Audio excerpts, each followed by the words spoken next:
పల్లె సింధూర్ గారు. ధన్యవాదాలు అధ్యక్ష. సత్యసాయి జిల్లాలో చాలామంది గిరిజన రైతులు ఫారెస్ట్ ల్యాండ్లలో గత 50 సంవత్సరాలుగా వ్యవసాయం చేసుకుంటున్నారు అధ్యక్ష.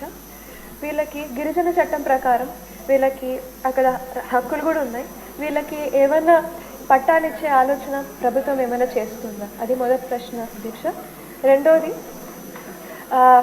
ఈ గిరిజనులు చాలామంది పేదవారు ఉన్నారు. వైసీపీ అధికారంలోకి వచ్చాక వీళ్ళకి వచ్చే ట్రాక్టర్ లోన్లు కానివ్వండి, గొర్రెలు ఇంకా ఆవులు కొనుక్కునే లోన్స్, అంగడి పెట్టుకునే లోన్స్, ఇంకా ల్యాండ్ పర్చేస్ స్కీమ్స్, ఇవన్నిటినీ కూడా చాలా వరకు రద్దు చేశారు అధ్యక్ష.